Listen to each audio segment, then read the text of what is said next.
হাই friends, কি খবৰ? ভালনে আপোনালোকৰ? আজি মই আপোনালোকৰ বাবে লৈ আহিছোঁ বিলাহী টেঙাৰ সৈতে এখন মাছৰ ৰেচিপি। তেনেহ'লে আহকচোন ৰেচিপিখন আৰম্ভ কৰোঁ। কেৰাহীখন জুইত উঠাই দিছোঁ আৰু মই তাতে দিছোঁ মিঠাতেল। তেলখিনি গৰম হ'লে মই দিম মাছ। মাছখিনিত নিমখ হালধি দি ভালদৰে সানি ল'ব। আৰু এতিয়া মাছখিনি ধুনীয়াকৈ বহাই দিব। তেলখিনি গৰম হৈছে। গোটেইখিনি মাছ বহাই দিব।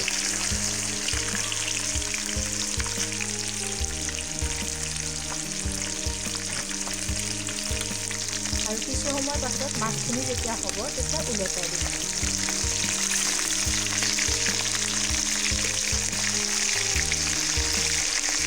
ভাঙি নোযোৱাকৈ লাহে লাহে ওলটাই দিব।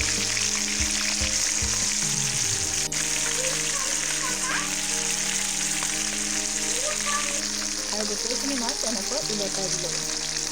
মাছখিনি ভজা হৈ গৈছে আৰু এতিয়া মই মাছখিনি নমাম।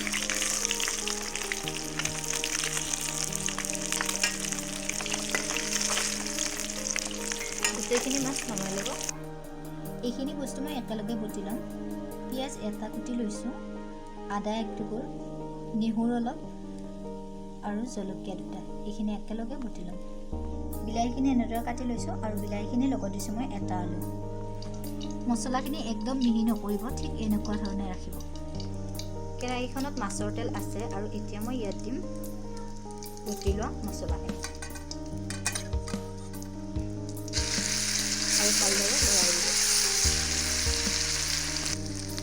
দুটা তেজপাত দিছোঁ।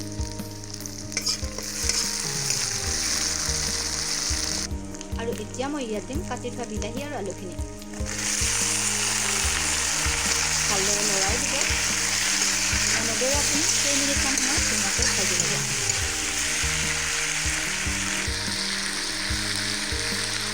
আৰু এতিয়া মই ইয়াত দিম গৰম পানী।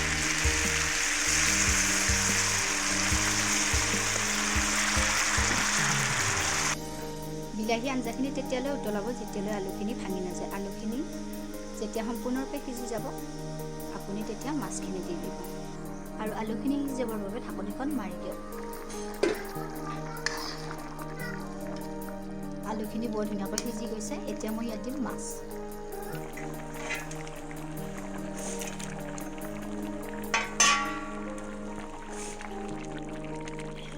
আৰু এতিয়া দিম মই নিমখ হালধি।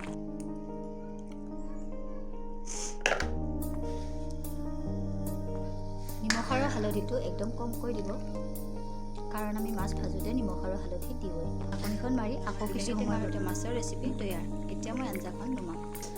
আৰু এয়া আমাৰ বিলাহী টেঙাৰ সৈতে মাছৰ ৰেচিপি হৈ গৈছে তৈয়াৰ।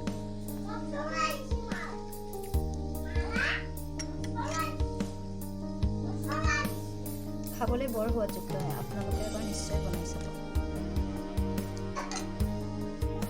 আৰু এয়া হৈ গ'ল তৈয়াৰ আমাৰ বিলাহী টেঙাৰ সৈতে মাছৰ ৰেচিপি। যদি ভিডিঅ'টো ভাল লাগিছে লাইক, শ্বেয়াৰ আৰু কমেণ্ট কৰিবলৈ নাপাহৰিব। ইমানকৈ ভিডিঅ'টো চোৱাৰ বাবে আপোনালোক সকলোকে বহুত বহুত ধন্যবাদ। আৰু চেনেলটো ছাবস্ক্ৰাইব কৰি দিব। তেনেহ'লে আজিলৈ আছিল ভিডিঅ'টো ইমানেই। নমস্কাৰ।